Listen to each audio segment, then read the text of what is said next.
Доброго времени суток всем, кто подключился к нам сейчас на наш сайт slavicfamily.org и кто нас слушает на добром радио город Сиэтл.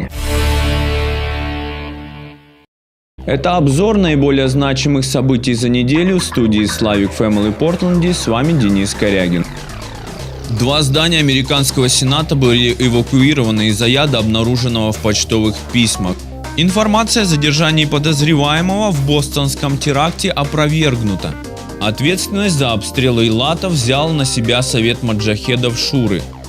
20 апреля исполнится 14 лет со дня самого кровавого инцидента в учебных заведениях США. На Первом канале российского телевидения был показан специальный репортаж о Нике Вуйчиче, сообщает христианский мегапортал Invictory.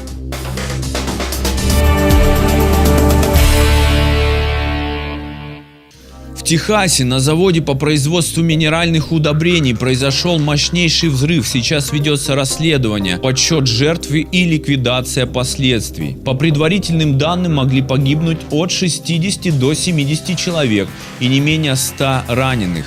Взрыв был настолько мощным, что сейсмические приборы зафиксировали землетрясение в 2,5 балла по шкале Рихтера. На данный момент только из пожарных 4 или 5 числятся пропавшими без вести. Власти даже боятся озвучить реальную цифру пострадавших и раненых.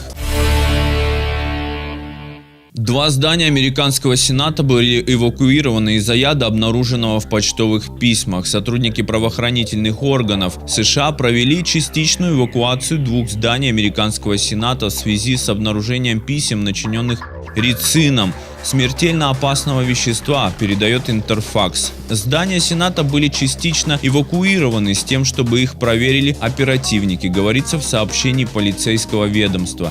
Ранее стало известно, что служба безопасности перехватила письмо, адресованное президенту Бараку Обаме. В конверте находился подозрительный порошок. Лабораторные анализы показали, что это рицин, сильнейший токсин растительного происхождения. Такие же письма были адресованы сенатору-республиканцу Роджеру Уикеру и сенатору от Демократической партии Карлу Левину. Подозреваемый в теракте во время марафона в Бостоне пока не задержан. Об этом сообщил департамент полиции Бостона. Ранее CNN со ссылкой на источники, близкие к следствию, сообщил, что полиция задержала подозреваемого в совершении теракта во время марафона в Бостоне. Никаких подробностей при этом не сообщалось. Напомним, что 15 апреля в Бостоне во время марафона произошел теракт. Две бомбы сработали примерно через 3 часа после того, как финишировали самые быстрые участники забега. Жертвами теракта стал 8-летний мальчик и 29-летняя женщина, граждане США, а также гражданин Китая, который проходил обучение в Соединенных Штатах. По меньшей мере 180 человек пострадали в результате этого теракта. Совет маджахедов Шуры, объединение различных исламских группировок, действующие на Синае, взяло ответственность за ракетный обстрел Эйлата. Это объединение впервые заявило о себе в 2005 году, похитив в Ираке австралийца Дугласа Вуда, работавшего на американскую строительную компанию. Во время ракетного обстрела никто не пострадал, но сигнал тревоги сработал уже после падения ракет. Кроме того, батарея «Железный купол», как сообщается, отследила ракеты, но огня не открывала по неизвестным пока причинам.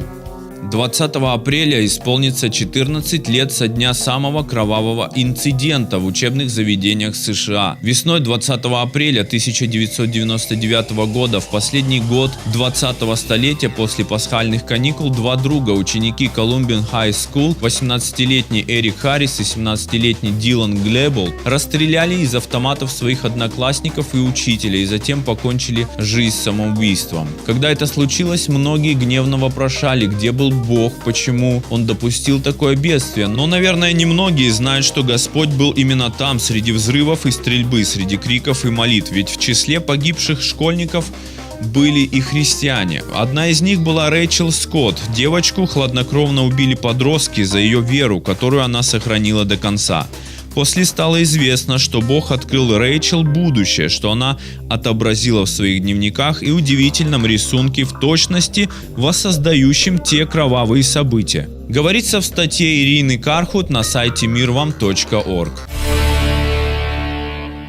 На Первом канале российского телевидения был показан специальный репортаж о Нике Вуйчиче, сообщает христианский мегапортал Invictory. Спецрепортажу предшествовали несколько новостных сюжетов в прайм-тайм. Сейчас он суперзвезда, колесит по миру с лекциями, выступает в парламентах, школах, церквях и тюрьмах. Неважно, на переполненном стадионе или один на один.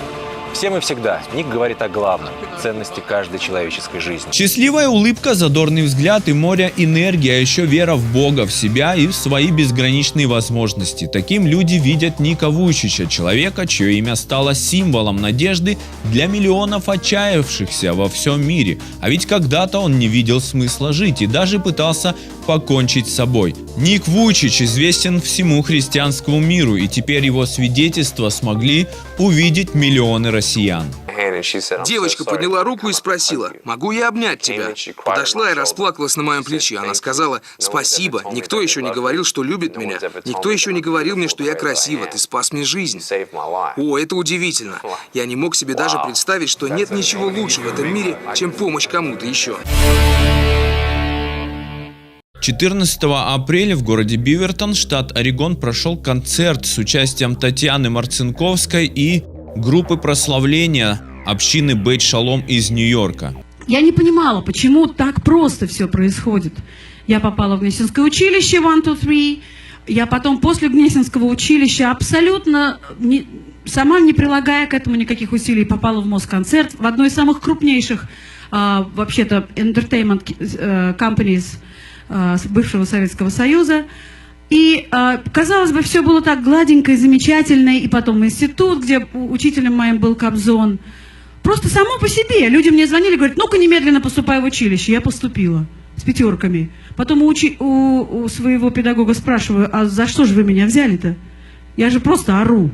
Он говорит: а мне твоя наглость понравилась. Также в этом мероприятии принял участие пастор общины Бейт Шалом Юрий Попов. Он рассказал о том, как обстоят дела с восстановлением здания, которое пострадало в результате урагана Сэнди в 2012 году. Стройка идет очень медленными темпами, потому что там нужно нам еще дополнительные деньги, хотя мы уже одно помещение отреставрировали, уже один из классов, сейчас у нас там проходит библейская школа, но большая часть еще нет, потому что мы ожидаем еще... Лон должны дать, но они уже несколько месяцев затягивают эту всю процедуру и всячески делают так, чтобы как бы не выделить это. Вот. Мы, конечно, нуждаемся в этом, но мы верим, что Господь проведет эту нужду, и мы прорвемся. Это был краткий обзор новостей за неделю с Денисом Корягиным. Студия Slavic Family специально для Доброго радио. Об этих и других новостях вы можете узнать подробнее на сайте slavicfamily.org.